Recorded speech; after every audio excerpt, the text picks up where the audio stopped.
ಯತ್ನಾಳ್ ಅವರು ಹೇಳಿಕೆ ಕೊಟ್ಟಿರೋದು ಪುನಃ BJPಗೆ ಬರ್ತೀನಿ ಅಂತ. ನೋಡಿ, ಹೈಕಮಾಂಡು ಈಗ 6 ವರ್ಷ ಅವ್ರನ್ನ ಅಮಾನತ್ನಲ್ಲಿ ಇಟ್ಟಿದೆ.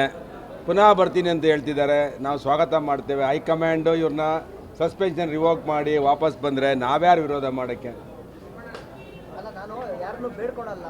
ಹಿಂದೆ ಕೂಡ 2 ಸತಿ ನನ್ನ ತಂದಿದ್ರು, ಅವರೇ ನನ್ನ ವಾಪಸ್ ಕರ್ಕೊಂಡ್ರು. ಹಾಗಾಗಿ ಈ ಸತಿ ಅದೇ ಥರ ಆಗುತ್ತೆ. ನೋಡಿ, ಇದು ಪಕ್ಷಕ್ಕೆ ಬಿಟ್ಟಂಥ ವಿಷಯ, ಹೈಕಮಾಂಡ್ ಬಿಟ್ಟಂಥ ವಿಷಯನ. ಇವರೇನು ಹೈಕಮಾಂಡ್ ಅಲ್ಲ. ಇದನ್ನು ಇವ್ರನ್ನ ಅಮಾನತ್ ಮಾಡೋದು ಹೈಕಮಾಂಡು. ಹೈಕಮಾಂಡ್ ನಿರ್ಣಯನ ಇವರೇ ಹೇಳಿದ್ರೆ ನಾವೇನು ಹೇಳೋಕ್ಕಾಗುತ್ತೆ?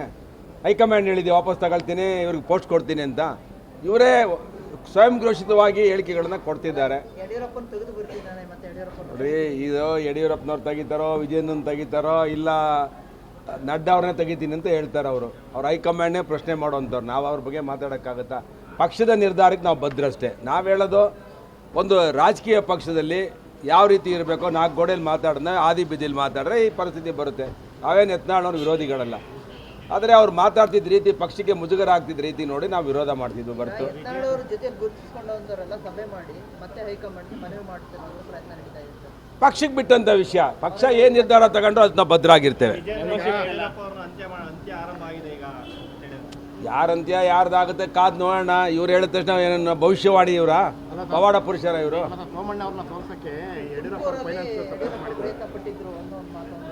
ನೋಡ್ರಿ, ಮಠದಲ್ಲಿ ನಿಂತ್ಕೊಂಡು ಹೇಳ್ತಾ ಇದ್ದೀವಿ. ಈ ರೀತಿಯ ಗೊಂದಲದ ಹೇಳಿಕೆಗಳನ್ನು ಕೊಟ್ಟೆ ಬಸವರಾಜ್ ಯತ್ನಾಳ್ ಅವರು ಸಸ್ಪೆಂಡ್ ಆಗಿದ್ದು.